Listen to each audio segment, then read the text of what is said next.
सी बात है कि अगर मैथ्स बैकग्राउंड है तो या तो जेई की कर रहे हो या डिफेंस की प्रैक्टिस कर रहे हो, मतलब यही सिनेरियो है। नीट तो करने नहीं वाले जो मैथ्स वाले लोग हैं। आपके मार्क्स 10 से तो ज्यादा है और 20 से कम है, और आपके मार्क्स अगर 20 से ज्यादा है, ठीक है, आपके मार्क्स क्या है 20 से ज्यादा है, आप सरकम सेंटर्स के बारे में बात करोगे, आप ऑर्थो सेंटर्स के बारे में बात करोगे, आप थ्योरम्स के बारे में बात करोगे।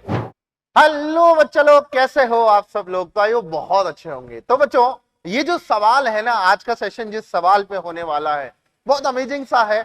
बहुत सारे बच्चों के मन में ये सवाल होता है कि सर हम अभी 11th 12th में हैं या हम नेक्स्ट ईयर 11th में जाने वाले हैं, तो हमें IUQM की प्रिपरेशन करनी चाहिए या नहीं। तो बच्चों, इसके बहुत सारे मतलब लोग अलग अलग तरीके के जवाब देंगे। मैं अपना पर्सनल ओपिनियन बताने वाला हूं और बहुत जेन्युइन सा ओपिनियन है और पूरे फैक्ट के साथ बताने वाला हूं आपको, मतलब किन लोगों को प्रिपरेशन करनी चाहिए, किन लोगों को नहीं करनी चाहिए। ठीक है, इन सब बातों पे आज के सेशन में हम लोग बात करने वाले हैं। तो बहुत ही अमेजिंग सा सेशन होने वाला है। सबसे पहले आप मुझे कमेंट में बताओ कि आप कौन सी क्लास में हो, कि आप IUQM की प्रिपरेशन कर रहे हो या नहीं। इन सब बातों के बारे में आप मुझे कमेंट सेक्शन में पहले बताओ, क्योंकि जरूरी है ना। ठीक है, तो बच्चों अब सबसे पहले सवाल आता है कि सर मैं अभी 10th में हूं। भाई बच्चों के मन में सवाल क्या आता है कि सर अभी मैं 10th में हूं, अगले साल मैं 11th में जाने वाला हूं, और अभी मैं 11th में हूं, नेक्स्ट ईयर मैं 12th में जाने वाला हूं। तो बच्चों अब आप अगले साल जब 11th में होंगे तो आप IUQM दे रहे होंगे, और नेक्स्ट ईयर जब आप 12th में होंगे तो IUQM दे रहे होंगे। और जो बच्चों अभी 12th में है उनके लिए तो सिनेरियो ही खत्म हो गया है, क्योंकि उनके पास लास्ट ऑप्शन था। तो हम बात करेंगे जो बच्चे 10th से 11th में जाने वाले हैं और जो बच्चे 11th से 12th में जाने वाले हैं। अब फैक्ट्स पे बात करेंगे ना, बिल्कुल पूरी, कोई ऐसा कुछ नहीं कि हाँ भाई देना चाहिए कि नहीं देना चाहिए, बिल्कुल फैक्ट्स पे। तो ये जो सवाल है, कई लोगों को बच्चे जो आस पड़ोस के दोस्त होते हैं वो भी परेशान करते हैं, अरे तू तो जेई की प्रिपरेशन कर रहा है या कोई दूसरी प्रिपरेशन कर रहा है, तू क्या करेगा IUQM देके। तो उन सभी बातों पे आज हम बात करने वाले हैं। तो जब बच्चा 11th 12th में होता है तो क्या सिनेरियो होते हैं?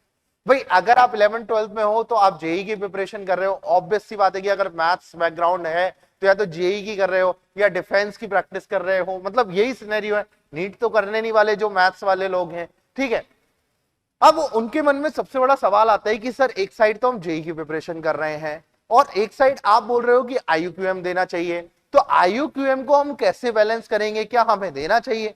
तो बच्चों इसको, इस सवाल के जवाब के लिए आपको जाना पड़ेगा थोड़े से बैकग्राउंड में। देखो, जो बच्चे अभी 10th में हैं वो 11th में जाने वाले हैं। ठीक है, अब मुझे एक चीज आप बताओ कि अगर आप अभी 10th में हो, क्या आपने IUQM दिया है या नहीं? क्योंकि ये जो पूरा सवाल है ये डिपेंड करेगा आपके इसी पर। देखो, कई कुछ लोग क्या होंगे जिन्होंने प्रीवियस IUQM दिया होगा, बहुत सारे लोग जो होंगे उन्होंने प्रीवियस IUQM दिया होगा। ठीक है, और कुछ जो होंगे वो फ्रेश स्टार्ट करेंगे। ठीक है, अब जिन्होंने प्रीवियस IUQM दे रखा है उनको पता है कि पेपर किस स्ट्रैटेजी से आता है, कैसे उसको अटेम्प्ट करना होता है। क्योंकि अगर मैं वेटेज वगैरह की बात करूं तो मैं टॉपिक्स पे भी बात करने वाला हूं। सबसे पहले तो आपको पेपर का थोड़ा सा आइडिया होता है, तभी हम लोग बोलते हैं कि भैया 10th 9th में हो आप तो IUQM जरूर से जरूर दो, प्रिपरेशन करो उसकी। क्योंकि अगर आपको मैथ्स पसंद है तो IUQM एक ऐसा एग्जाम है जो आपके मैथ्स के कंसेप्ट को बूस्टअप कर सकता है। ठीक है, तो दो सिनेरियो बनते हैं, और अगर आप 11th से 12th में जाने वाले हो तो फिर भी आपके पास दो सिनेरियो बनते हैं, प्रीवियस IUQM दिया है या आप फ्रेश स्टार्टर हो। अब जो फ्रेश स्टार्टर हैं, जो 12th में हैं और उनको फ्रेश स्टार्ट लेना है कि भैया मैं IUQM पहली बार दूंगा, तो वहां पर उनके लिए डिफिकल्टी वाली बात है। This is the difficulty problem, क्योंकि अगर आप फ्रेश स्टार्ट ले रहे हो और आप 12th में हो तो आपके पास 3 वर्डन हो जाते हैं। भाई IUQM भी हो जाता है और देन आपके पास जेई की जो सिनेरियो वो चल रहा है, और आपके पास भाई बोर्ड्स का भी है। लेकिन ऐसा नहीं है कि आप यहां पर क्वालिफाई नहीं कर सकते, मतलब क्वालिफाई आप इजीली वे में कर सकते हो अगर आपकी मैथ्स अच्छी है तो। अगर आप प्रिपरेशन कर रहे हो, देखो मैं इनके बारे में भी बात करूंगा कि कहां पर देना चाहिए कहां पर नहीं देना चाहिए।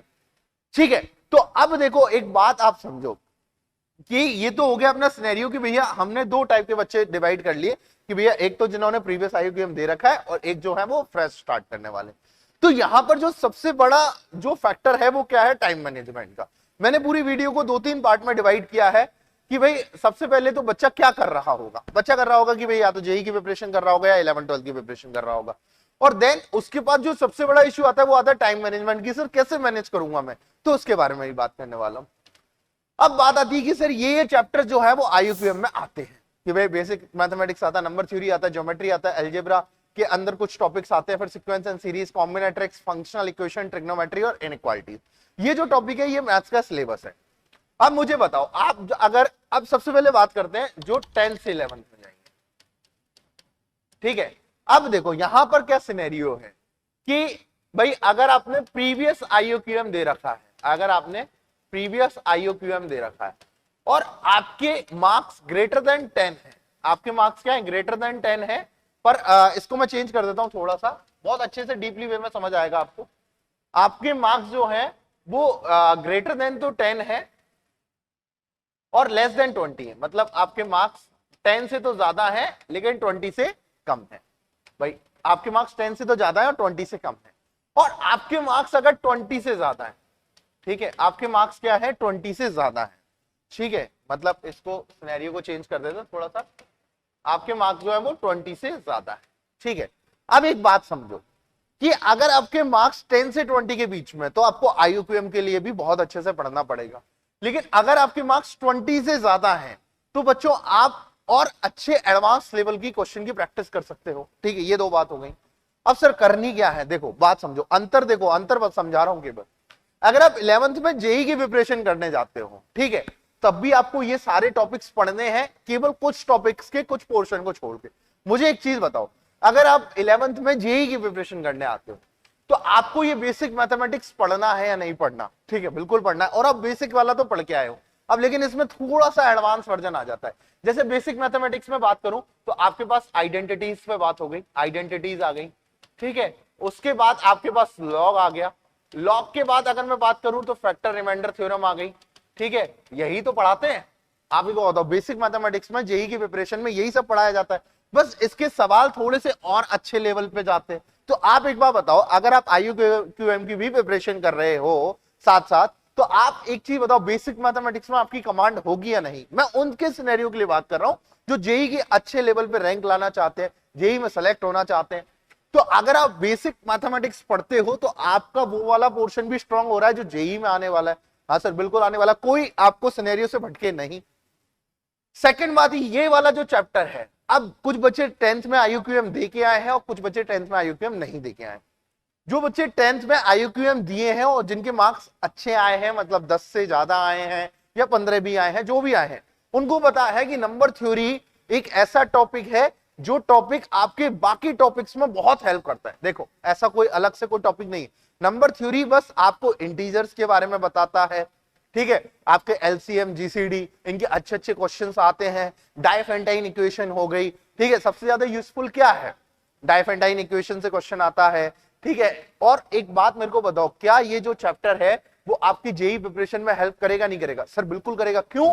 क्योंकि इससे आपके बाकी जो पोर्शन है, जैसे फैक्टराइजेशन हो गया, नंबर्स के बारे में पता करना हो गया, ठीक है, एक इक्वेशन है, दो वेरिएबल है, उनको इंटीजर में सॉल्व करना आ गया, वैसे क्वेश्चन जेई में भी आपको आगे हेल्प करते हैं। तो जो नंबर थ्योरी चैप्टर है वो आपके दोनों में हेल्प करेगा, जेई में भी हेल्प करेगा और केवीपीआई में भी हेल्प करेगा। कुछ बच्चे केवीपीआई देते हैं, अब तो उसका नाम इंस्पायर इंडिया हो गया। तो आप एक बार बताओ, दोनों में हेल्प करेगा? हाँ सर बिल्कुल करेगा। अब थर्ड जो चैप्टर पे आते हैं, इस पे बात करते हैं कि भैया ये वाला जो चैप्टर है ना, ये बच्चों को सबसे ज्यादा परेशान करता है। देखो जो बच्चे 10th से 11th में आ रहे हैं, जो बच्चे 10 to 11th में आ रहे हैं, उनके साथ सिनेरियो क्या है कि उन्होंने ज्योमेट्री खूब पढ़ी है, ठीक है, बस थोड़ा सा उसको ग्रूम करना है। क्यों? क्योंकि अगर आप उसे थोड़ा सा ग्रूम करोगे, अच्छे लेवल पे जाओगे, ठीक है, तो वो भी आपको एक चैप्टर आता है 11th में, कोऑर्डिनेट ज्योमेट्री। एक चैप्टर आपके पास आता है कोऑर्डिनेट ज्योमेट्री, जिसके अंदर आपको अच्छी खासी हेल्प करने वाला है। कोऑर्डिनेट ज्योमेट्री में आपको, अगर आप ज्योमेट्री पढ़ के आते हो तो देखो, कोऑर्डिनेट ज्योमेट्री में अगर मैं ज्योमेट्री में बात करूं तो आप एसओटी की क्वेश्चंस लगाओगे कुछ कुछ, ठीक है, आप सर्कम सेंटर्स के बारे में बात करोगे, आप ऑर्थो सेंटर्स के बारे में बात करोगे, आप थ्योरम्स के बारे में बात करोगे, ठीक है, वो सारी ही थ्योरम्स आपको कोऑर्डिनेट ज्योमेट्री में भी काम आती है। तो अगर आप आईयूक्यूएम की प्रिपरेशन में थोड़ा सा अच्छे से कर रहे हो तो आपकी जो मैथ्स है वो ऑलरेडी बिल्डअप होने वाली है धीरे धीरे, ठीक है। बस मैं हर चैप्टर के बारे में बात कर रहा हूं। देखो अलजेब्रा जो है वो पूरी की पूरी, मैं सारी बता रहा हूं, पूरी की पूरी आप जेई में पढ़ने वाले हो, पूरी की पूरी अच्छे से। तो अगर आप आईयूक्यूएम की तैयारी कर रहे हो तो आपके साथ साथ जेई की भी चल रही है, मतलब ऐसा कोई अलग अलग सिनेरियो तो नहीं हो रहा कि भाई बहुत ज्यादा अलग है, बहुत ज्यादा कोई अलग नहीं, बल्कि 11th-12th वालों के लिए तो आसान हो जाता है, सबसे ज्यादा 11th वालों के लिए, क्योंकि 12th की कट ऑफ तो ज्यादा जाती है, बट 11th वाले जो हैं वो इसके मास्टर हो जाते हैं। क्यों? क्योंकि उनको पता है कि भैया 8, 9, 10th वाले जो हैं वो हालांकि हमसे प्रिपरेशन में कई जगह आगे चले जाते हैं, लेकिन हमने जो 3 साल पढ़ा है हम उन्हीं के साथ कॉम्पीट कर रहे हैं जो हमसे 3 साल से पीछे हैं, मतलब एक साथ 8th वाला बच्चा और 11th वाला बच्चा कॉम्पिटिशन साथ में हो रहा है। फायदा किसको मिलेगा? 11th वाले को। क्यों? अगर वो अच्छे से तैयारी कर रहा है तो 11th वाला ज्यादा से ज्यादा फायदा उठा सकता है। तो मैं उसी चीज के बारे में बता रहा हूं। तो आप को बताओ पूरी की पूरी अलजेब्रा जेई में काम आती है नहीं आती? ऐसे ही मैं बात करूं सीक्वेंस एंड सीरीज की, तो पूरा का पूरा सिनेरियो जेई में काम आएगा नहीं आएगा? सारा सिनेरियो जेई में काम आएगा, और अच्छे एडवांस लेवल तक के क्वेश्चन भी सीक्वेंस एंड सीरीज में आईयूक्यूएम लेवल तक के जेई मेंस में एडवांस में काम आते हैं। बिल्कुल काम आते हैं सर। कॉम्बिनेट्रिक्स, अब हम बच्चों को सलाह यही देते हैं, जैसे जो बच्चे 8th 9th में होते हैं हम बोलते हैं कि भैया अभी से कॉम्बिनेट्रिक्स पढ़ना स्टार्ट कर दो, क्योंकि जब बच्चा 11th में आता है तो उसे कॉम्बिनेट्रिक्स में बहुत ज्यादा दिक्कत होती है। आप किसी भी बच्चे से पूछना पीएनसी में उसे पहले 5 दिन तो हवा ही नहीं लगती कि कैसे करना है, क्योंकि इसके अंदर मैथ्स बहुत कम है, सारा जो है वो आपका माइंड कैलकुलेशन है। तो कॉम्बिनेट्रिक्स के अंदर 2 चैप्टर आते हैं, permutation and combination of probability. अब आप मुझे बताओ कि ये दोनों ही चैप्टर जेई के लिए इंपॉर्टेंट है? हाँ सर बिल्कुल है। तो आप इन्हें आईयूक्यूएम की प्रिपरेशन में क्यों नहीं पढ़ सकते? पढ़ सकते हो। अगर आप वहां से अच्छे से करके आ रहे हो तो आपके इधर से 2 चैप्टर ऑलरेडी क्लियर हो गए हैं। और फंक्शनल इक्वेशन की बात करी तो आप, मैं श्योरिटी से कह रहा हूं, एडवांस के क्वेश्चन उठा के देखना, फंक्शनल इक्वेशन मिलेगा ही मिलेगा आपको। ठीक है, जब वही चीज आईयूक्यूएम में आ रही है, वही चीज एडवांस में काम में आ रही है, तो दोनों ही सिनेरियो मैच कर रहे हैं, पूरी ट्रिग्नोमेट्री। और बस यहां पर ये जो इनइक्वालिटीज वाला पोर्शन है इसके अंदर देखो, जो अपने, अगर मैं बात करूं बेसिक मेंस तक के सवालों की, तो वहां पे Cauchy Schwarz inequality, Titu lemma, Jensen's inequality, ये सब काम नहीं आती है, कम आती है। लेकिन अगर आप सपोज करो इनइक्वालिटीज को अच्छे से कर रहे हो तो आपको वहां भी पूरा का पूरा हेल्प मिलने वाली है। अब देखो 2 सिनेरियो पे और बात करता हूं, ये तो सारी होगी। तो 2 टाइप के बच्चे आपके पास मैं समझाता हूं ना, 11th-12th में है, तो अगर उनका मैथ्स में अच्छा पोर्शन है, आईयूक्यूएम में जैसे ग्रेटर देन 30 मार्क्स लेके आए हैं, ठीक है, तो आप मुझे एक बात बताओ, ग्रेटर देन 30 मार्क्स लाना कोई इजी बात तो नहीं है। ठीक है, अगर आप ये सब पढ़ के ग्रेटर देन 30 मार्क्स लेके आए तो इजी बात तो नहीं है ना। और उनके पास 2-3 ऑप्शन आगे खुल जाते हैं कि भैया वो आईएसआई जा सकते हैं, सीएमआई जा सकते हैं। अगर उनकी अच्छे से तैयारी इधर हो गई तो ये 2 कॉलेज जो है मैथ्स लवर्स के लिए बहुत अच्छे कॉलेज है, इंडियन स्टैटिस्टिकल इंस्टीट्यूट और सीएमआई चेन्नई, दोनों ही कॉलेज बहुत अच्छे हैं। इनकी आप पैकेजेस उठा के देखना, एवरेज पैकेज ही बहुत ज्यादा है। ठीक है, तो मैथ्स के बलबूते पे आप यहां तक पहुंच सकते हो। और अगर आपके पास, एक बात बताओ, आपके अगर 10 से 20 के बीच में नंबर आते हैं, ठीक है, आपके अगर 10 से 20 के बीच में नंबर आते हैं और आप अगर आरएमओ लिख रहे हो, सपोज करो आप आरएमओ लिख रहे हो, इनमो तक पहुंच रहे हो, तो आपको क्या हेल्प नहीं मिलेगी? बिल्कुल श्योरिटी से हेल्प मिलेगी, और उन लोगों को डेफिनेटली जाना चाहिए। अब मैं इसको समराइज करता हूं ना थोड़े से अच्छे वे में, अब मैं इसको थोड़े से अच्छे वे में आपको समराइज करता हूं।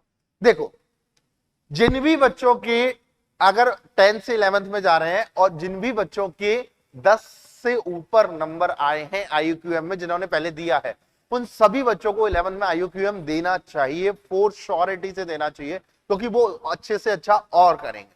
और जो बच्चा 11th से 12th में जा रहा है, फ्रेश स्टार्ट ले रहा है, वो एक बार अपनी प्रिपरेशन की तरफ देखे, क्या वो जेई प्रिपरेशन संभाल पा रहा है? अगर अच्छे से संभाल पा रहा है और वो कर सकता है तो उसे आईयूक्यूएम उधर भी देना चाहिए। ठीक है, कोई भटकाने वाला काम नहीं है। और अगर बच्चा पहले से आईयूक्यूएम दिया हुआ है और उसके 10 से ज्यादा मार्क्स हैं तो उसे 12th में भी आईयूक्यूएम देना चाहिए, क्योंकि बच्चों ये जो सर्टिफिकेट्स होते हैं आप देख ही सकते हो कि आईयूक्यूएम देने के फायदे क्या क्या हैं, और इन सभी का यूज आपको आगे अपने रिज्यूमे में मिलेगा। ठीक है, देखो हमारा कंसर्न वही है कि जो बच्चे ये कंफ्यूजन में बैठे रहते हैं, 2-3 महीने निकाल देते हैं, क्या हमें प्रिपरेशन करनी चाहिए या नहीं, उन सभी बच्चों के लिए आज मैंने पूरा एक सिलेबस सिनेरियो ही बताया है कि भैया आपका सिलेबस ये है, आपको कैसे जेई में हेल्प करेगा। देखो कोई ऐसी कोई अलग से बात तो है नहीं कि बिल्कुल ही सिलेबस अलग चल रहा है। सिंपल अगर मैं बात करूं तो कंबाइंड सिलेबस है, बिल्कुल आपका जो यहां पर सिलेबस है वो बिल्कुल एज इट इज आपके जेई में काम में आता है। थोड़ा बहुत सिलेबस अलग है बट वो ऐसा नहीं है कि आपकी जेई प्रिपरेशन को हैम्पर करेगा, वो बिल्कुल श्योरली आपकी उसमें हेल्प करने वाला है। तो आई होप आपको आज के वीडियो में ये तो समझ आ गया होगा कि कौन कौन से चैप्टर्स हैं जो हम 11th 12th में पढ़ते हैं और उनको हम IUPM से जेई में कैसे कंबाइन कर सकते हैं, और बच्चों जो 10th से 11th में जाने वाले हैं वो श्योरिटी से IUPM के लिए कैसे आगे बढ़ सकते हैं। इन सभी बातों पे हमने आज बात करी है। मिलते हैं बहुत ही अमेजिंग से अगले सेशन में, और जो भी आपकी क्वेरीज हैं वो हमें कमेंट सेक्शन में जरूर से जरूर बताना। बहुत बहुत धन्यवाद आप सभी लोगों का। Thank you.